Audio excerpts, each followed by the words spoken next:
सानिया एक 13 साल की 8वीं क्लास में पढ़ने वाली लड़की है जिसे नई नई चीजों के बारे में जानना पसंद है। मम्मी जी। सानिया की मम्मी, जिनकी उम्र लगभग 40 साल है, जो कि शहर में रहती हैं, वो सानिया को नई चीजें खोजने, जानने में मदद करती हैं। कबीर, सानिया का बड़ा भाई, जिसकी उम्र 14 साल है, वो 9वीं क्लास में पढ़ता है और सानिया को नई नई चीजें समझने में मदद करता है। भैया, क्या तुम थोड़ा पाउडर डाल सकते हो कैरम बोर्ड पर? कैरम की गिट्टी आसानी से नहीं चल रही। लो, डाल दिया। अब चलो सानिया। धन्यवाद भैया।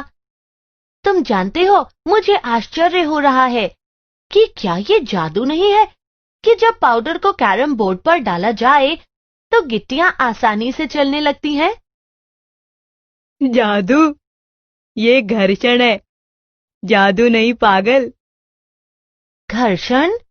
मुझे याद है ये शब्द कोई और भी इस्तेमाल कर रहा था, लेकिन कौन? जब तुम एक बॉल को लात मारती हो तो वो बॉल कुछ दूर जाकर रुक जाती है ना? ओह, हाँ। हाँ, यह घर्षण की वजह से होता है। घर्षण बल का ही एक प्रारूप है। जब दो वस्तुएं संपर्क में आती हैं और एक वस्तु दूसरे के विरुद्ध रगड़ती है, तो घर्षण बल इस रगड़ने की क्रिया को रोकने की कोशिश करता है। समझी? ओह, इसका मतलब ये है कि कुछ भी गति में हो तो उसमें कुछ घर्षण भी जुड़ा होता है। जब मैं अपनी कुर्सी को पीछे खींचती हूँ खड़े होने के लिए, तो उसमें भी घर्षण कार्य करता है। हाँ, जरूर। दोस्तों, है ना दिलचस्प बात? चलिए कुछ उदाहरण ढूंढे जहां घर्षण देखने को मिलता है। सानिया और कबीर अपना कमरा ठीक कर रहे हैं। वह मेज को दूर तक धकेलने की कोशिश कर रहे हैं, लेकिन ऐसा करना मुश्किल हो रहा है क्योंकि मेज बहुत भारी है। ओह, ये मेज बहुत भारी है।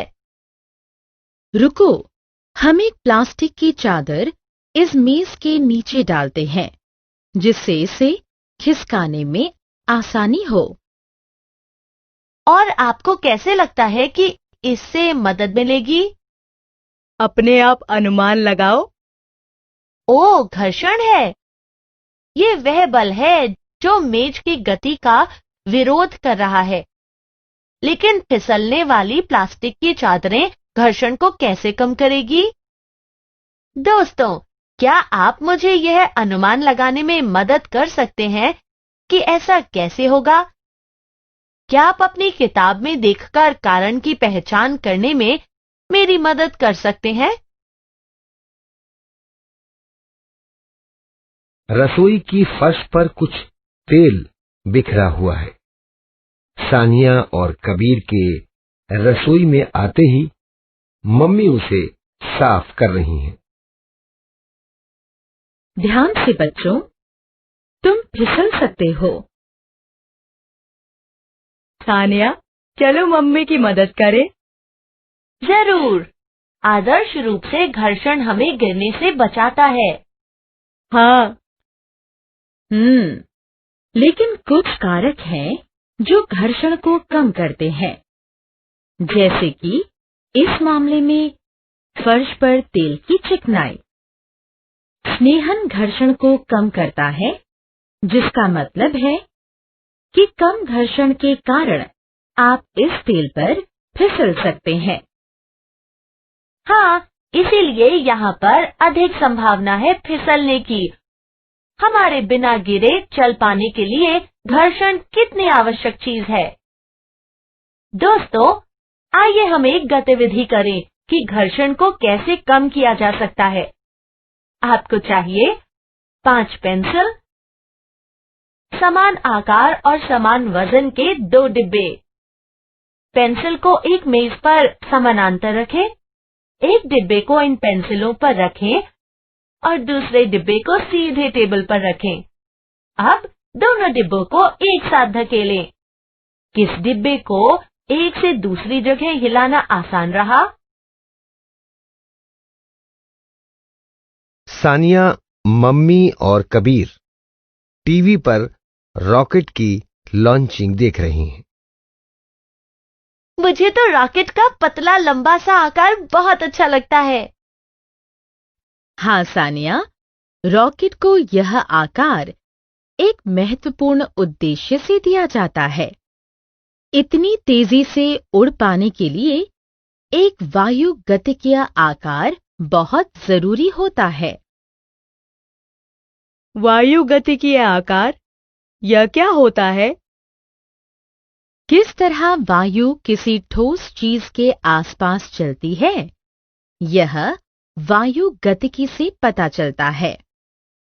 जैसे कि एक रॉकेट अपनी उड़ान की शुरुआत में हवा के घर्षण का सामना करता है और हवा के बीच से इसको उड़ान भरनी होती है।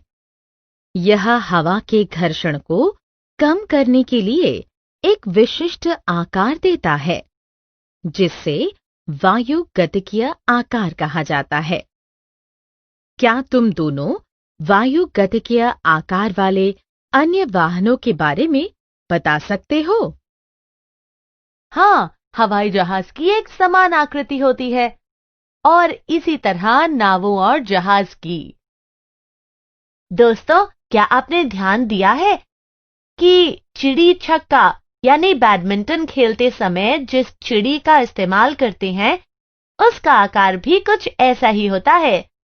ऐसा क्यों है, क्या आप बता सकते हो? हाँ, नुकीली आकृतियां द्रव घर्षण को कम करती है, जिससे गति बढ़ती है। दोस्तों, क्या आप देखना चाहते हैं कि गैर नुकीले आकार की तुलना में तरल घर्षण को कम करने में नुकीले आकार कैसे बेहतर हैं?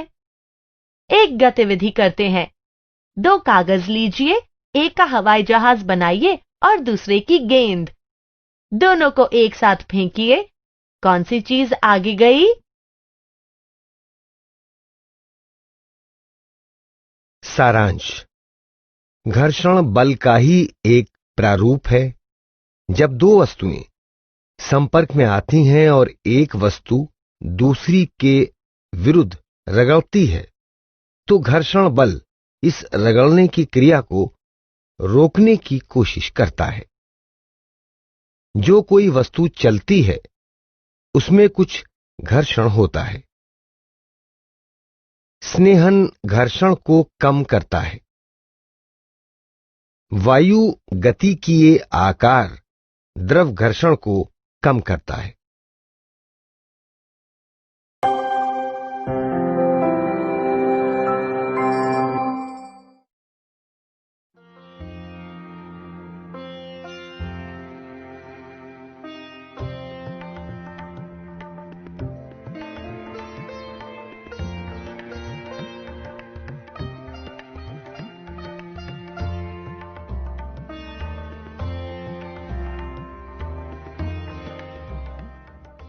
सानिया एक 13 साल की जिज्ञासु शहर की लड़की कक्षा 8 में पढ़ती है। कबीर सानिया का भाई 14 साल का लड़का है, जो उसकी चीजों को समझने में मदद करता है और विभिन्न गतिविधियां करता है।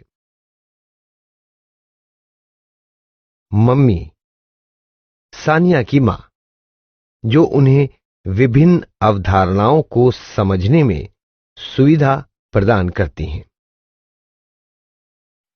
हेलो दोस्तों, आप सबको देखकर खुशी हुई। आप जानते हैं, हमारे इलाके के मादा कुत्ते ने पिल्लों को जन्म दिया है वे बहुत प्यारे हैं। वे हमारी खिड़की से दिखाई दे रहे हैं।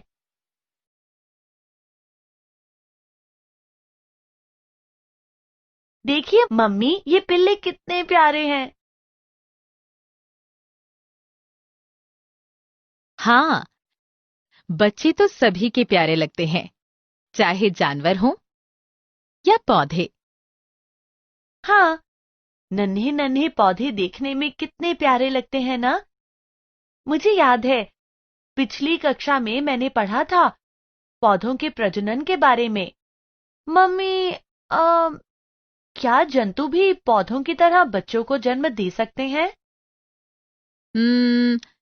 सानिया, जानवरों में भी अलैंगिक और लैंगिक प्रजनन होता है, लेकिन जानवरों के प्रजनन और पौधों के प्रजनन में कुछ अंतर होता है। ओह, ऐसा है। मैं यह जानने के लिए उत्सुक हूं, पर कैसे? दोस्तों, क्या आपको याद है कि पौधों में प्रजनन कैसे होता है? क्या आप पौधे के उन भागों की सूची बना सकते हैं जो प्रजनन में भाग लेते हैं? मम्मी, मुझे याद है कि पौधे में नर और मादा जननांग यानी भाग होते हैं जो लैंगिक जनन में भाग लेते हैं। क्या जंतुओं में भी जनन के लिए नर और मादा जननांग यानी भाग होते हैं? हाँ सानिया, होते हैं। एक ही जंतु में नर और मादा जननांग नहीं पाए जाते हैं। कुछ जंतुओं में नर जननांग होते हैं जो नर जंतु कहलाते हैं, और कुछ में मादा जननांग होते हैं जिनको मादा जंतु कहते हैं। जैसे मनुष्यों में होता है। बिल्कुल सही। क्या आप फोटो देखकर नर और मादा जनन अंगों की पहचान कर सकते हैं? मम्मी, मैं अभी भी समझ नहीं पा रही हूं कि जंतु अलैंगिक प्रजनन कैसे कर सकते हैं। मेरा मतलब है कि जंतु तो आपस में बंध नहीं सकते। नहीं सानिया, अलैंगिक प्रजनन दूसरी तरह से भी हो सकता है, जैसे मुकुलन। मुकुलन?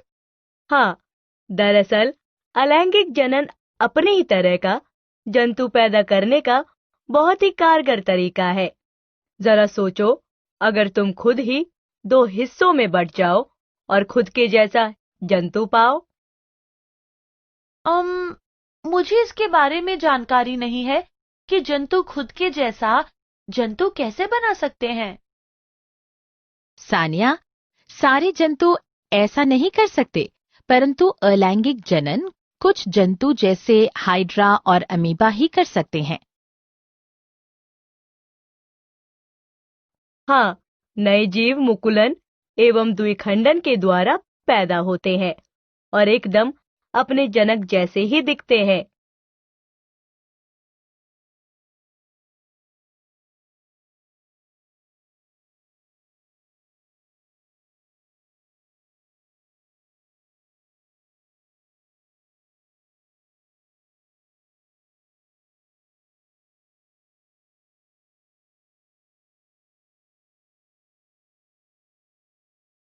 आपका मतलब जनन शरीर के किसी अन्य अंग में होता है, न कि जननांग में?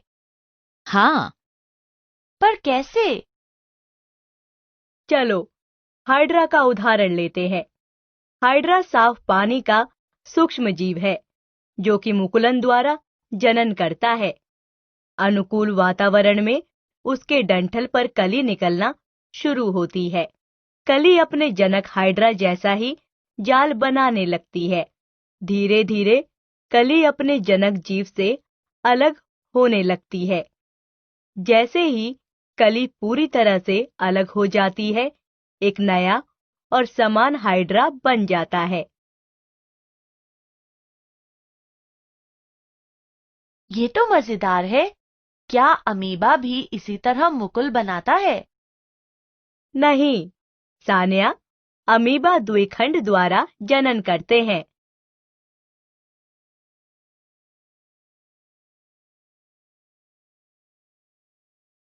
अच्छा, वो कैसे होता है? अब तुम इस पर शोध करो। दोस्तों, क्या आप अपनी पुस्तक से देखकर बता सकते हैं? आप पेज 107 और 108 पर देख सकते हैं। आप गूगल पर जाकर भी अलैंगिक जनन जीव डालकर देख सकते हैं। आप ऐसे 10 जीवों की सूची बनाइए और फोटो भी इकट्ठा कीजिए और अपने शोध को कक्षा में दिखाइए। सारांश। हमने जाना कि जंतुओं में जनन की दो विधियां होती हैं, लैंगिक जनन, अलैंगिक जनन। एक ही जंतु में नर और मादा जननांग नहीं पाए जाते। कुछ जंतु जैसे हाइड्रा और अमीबा में अलैंगिक रूप से प्रजनन करने की क्षमता होती है। अलैंगिक प्रजनन में बच्चे मुकुलन जैसे हाइड्रा में या द्विखंडन जैसे अमीबा में से होते हैं। जनन शरीर के किसी अन्य अंग में होता है, जननांग में नहीं।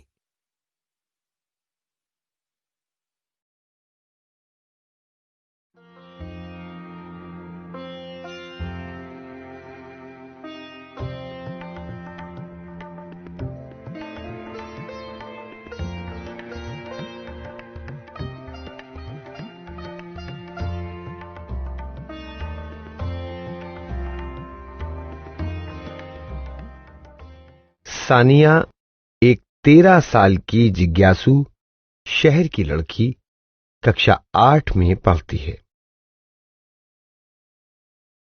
कबीर सानिया का भाई 14 साल का लड़का है जो उसकी चीजों को समझने में मदद करता है और विभिन्न गतिविधियां करता है। मम्मी सानिया की मां, जो उन्हें विभिन्न अवधारणाओं को समझने में सुविधा प्रदान करती हैं। हेलो दोस्तों, आप लोग कैसे हैं? याद है, मम्मी और कबीर भैया ने हमें बताया था कि कैसे हाइड्रा और अमीबा जैसे कुछ जीवों में अलैंगिक प्रजनन होता है। मैं अभी भी सोच रही हूं कि कुत्ते, बिल्ली, घोड़े, शेर, पक्षी कैसे प्रजनन करके अपने जैसे को जन्म देते हैं। क्या आप भी जानने के लिए उत्सुक हो? चलो चलकर मम्मी से पूछते हैं। मम्मी, क्या मैं आपसे कुछ पूछ सकती हूँ? हाँ, जरूर सानिया। याद है, एक दिन हम लोग जंतु के अलैंगिक प्रजनन के बारे में बात कर रहे थे। हाँ, मैं जानना चाहती हूँ कि जानवर जैसे कि कुत्ता या बिल्ली कैसे अपने बच्चों को जन्म देते हैं। क्या इनमें भी अलैंगिक प्रजनन होता है? नहीं सानिया, इन जानवरों में लैंगिक प्रजनन होता है। याद है, मैंने तुम्हें बताया था, पौधों की तरह ही जंतुओं में भी नर और मादा जनन अंग होते हैं।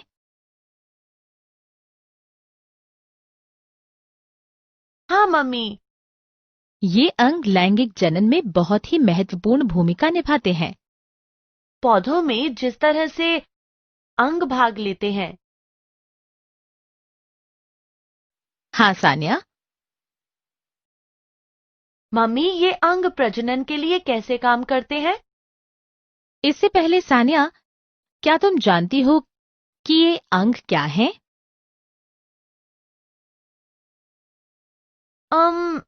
मुझे नहीं पता मम्मी। क्या आप जानते हैं? चलिए, हम अपनी पुस्तक में देखकर उन अंगों के बारे में पता लगाते हैं जिन्हें नर और मादा जननांगों के रूप में वर्गीकृत किया गया है। वृषण नर युग्मक उत्पन्न करते हैं जिसे शुक्राणु कहते हैं। अंडाशय मादा युग्मक उत्पन्न करते हैं जिसे अंडाणु यानी अंड कोशिका कहते हैं। मम्मी, युग्मक प्रजनन कोशिकाएं होती हैं ना? हाँ सानिया। सानिया, तुमने कक्षा 7 में पौधों के लैंगिक प्रजनन के बारे में पढ़ा था। क्या तुम उस प्रक्रिया के बारे में बता सकती हो? हाँ मम्मी, पौधों में नर और मादा युग्मक का संलयन होकर युग्मनज बनता है। इस युग्मनज से भ्रूण बनता है जो एक पौधा बन जाता है।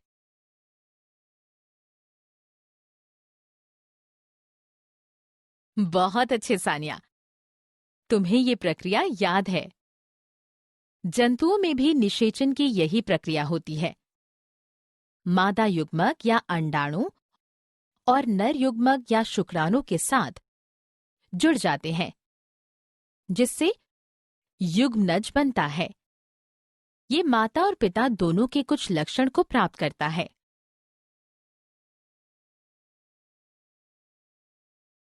ओह, इसी वजह से माता पिता और उनके बच्चों के बीच समानता देखने को मिलती है।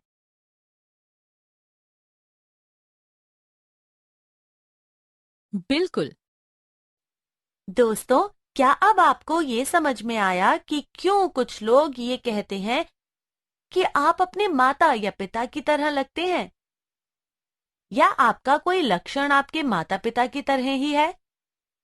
चलो, यहाँ एक गतिविधि करते हैं। अपने परिवार के सदस्य और उनके माता पिता में समानता है, इसकी सूची बनाएं।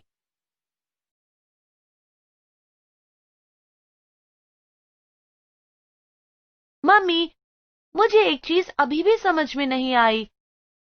आपने एक बार मुझे बताया था कि जंतुओं में नर और मादा प्रजनन अंग एक ही शरीर पर नहीं होते हैं, फिर निषेचन कैसे होता है? अच्छा सवाल पूछा सानिया। देखो, कुत्ते, बिल्ली, घोड़े, मनुष्य जैसे जंतुओं में शुक्राणु मादा शरीर में जाकर अंडाणु से संलयन करके मादा शरीर के अंदर ही युग्मनज बनाते हैं।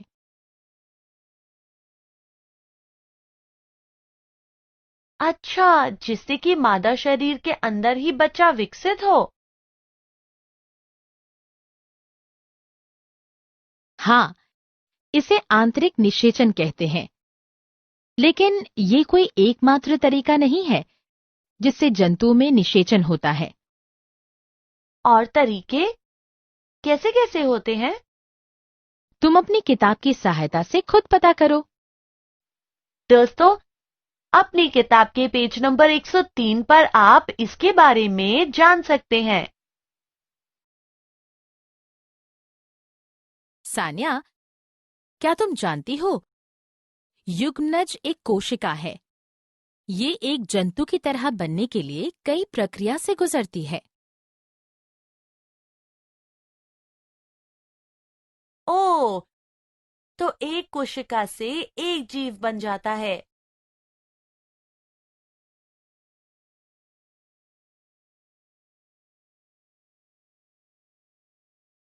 हाँ, युग्मनज लगातार विभाजित होकर कोशिकाओं के गोले में बदल जाता है, जिसके बाद कोशिकाएं समूह बनाने लगती हैं और अलग-अलग ऊतकों और अंगों में परिवर्तित हो जाती हैं। क्या हम भ्रूण को विकसित होते देख सकते हैं? नग्न आंखों से नहीं देख सकते हैं। आंतरिक निषेचन में युग्मनज मादा शरीर के अंदर बनता है। भ्रूण गर्भाशय दीवार से जुड़ जाता है और प्रक्रियाओं से होता हुआ शरीर अंग ऊतकों में बनता जाता है। जब सारे शरीर अंग पहचाने जा सकते हैं, भ्रूण को गर्भस्थ शिशु कहते हैं। भ्रूण को हम अल्ट्रासाउंड द्वारा देख सकते हैं। जब गर्भस्थ शिशु की प्रक्रियाएं पूरी हो जाती हैं, तब बच्चा पैदा होता है।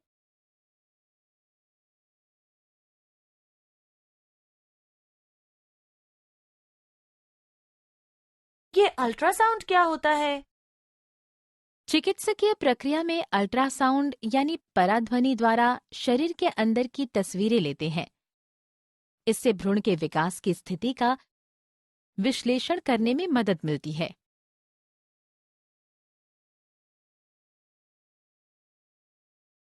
बाहरी निषेचन का क्या? क्या हम उसमें भ्रूण को बनते देख सकते हैं? बाहरी निषेचन में जब भ्रूण मादा शरीर के बाहर बनता है, जैसे कि जलाशय जंतुओं में, भ्रूण अंडों के कवच के अंदर बनता है। जब भ्रूण पूरी तरह से विकसित हो जाता है, तब अंडा टूट जाता है। जैसे मगरमच्छ या कछुए के अंडे।